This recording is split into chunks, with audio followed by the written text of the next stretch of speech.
చామంతి అలాగే జయకృష్ణ వాళ్ళిద్దరూ కూడా ఆఫీస్‌లో వర్క్ గురించి అయితే అలా మాట్లాడుకుంటూ ఉంటారు. వాళ్ళు అలా మాట్లాడుకుంటూ ఉండగా ఇంతలో స్వర అయితే చామంతి ఫోన్‌కి కాల్ చేస్తూ ఉంటుంది. ఇక అది వైబ్రేషన్ రావడంతో అక్కడికి అభి వచ్చి ఏంటి వీళ్ళిద్దరూ మాట్లాడుకుంటూ అక్కడ ఫోన్ వస్తుందన్న సంగతే మర్చిపోయినట్టుగా ఉన్నారు. సరేలే నేను వెళ్ళి లిఫ్ట్ చేస్తానని చెప్పి అభి అయితే ఆ ఫోన్ లిఫ్ట్ చేయడానికి ముందుకు వస్తూ ఉంటాడు. ఇక చామంతి అక్కడ ఫోన్ రావడం చూసి అయ్యో! ఉండండి ఒక్క నిమిషం ఫోన్ వస్తుంది అని చెప్పి చామంతి అయితే అక్కడికి వెళ్తూ ఉంటుంది. ఇక స్వర మాత్రం ఏంటి చామంతి ఫోన్ లిఫ్ట్ చేయటం లేదు అని చెప్పి స్వర అయితే చామంతికి కాల్ చేస్తూ ఉంటుంది. ఇంతలో స్వర అయితే అది అయిపోయాక అలా రోడ్డుపై నడుచుకుని వెళ్తూ ఉంటుంది.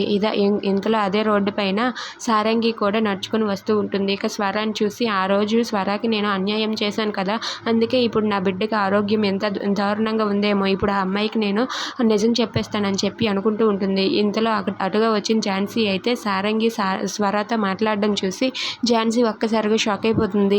ఏంటి ఇప్పుడు ఏమైనా నిజం చెప్పేస్తుందా ఏంటా అని చెప్పి ఝాన్సీ అయితే కంగారు పడుతూ ఉంటుంది. ఇక సారంగి అయితే స్వరతో ఇలా అంటూ ఉంటుంది. అమ్మ నీకు ఒక ముఖ్యమైన విషయం నేను చెప్పాలమ్మా అని చెప్పి అంటూ ఉంటుంది. అది విని స్వర అయితే ఏంటి సారంగి ఆ ముఖ్యమైన విషయం చెప్పు అని చెప్పి అంటూ ఉంటుంది. అమ్మ అది అంటూ తడబడుతూ అది నీ బిడ్డ చనిపోలేదమ్మా అని చెప్పి అంటూ ఉంటుంది. అది విని స్వర ఒక్కసారిగా షాక్ అయిపోతుంది. ఏంటి సారంగి ఏం మాట్లాడుతున్నావు నువ్వు, నా బిడ్డ పురిట్లోనే చనిపోయింది కదా అని చెప్పి అంటూ ఉంటుంది.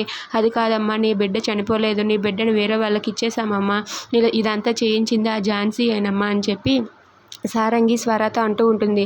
అది విని స్వర ఒక్కసారిగా షాక్ అయిపోయి అలా ఉండిపోతుంది. If you like this video please like, share and subscribe.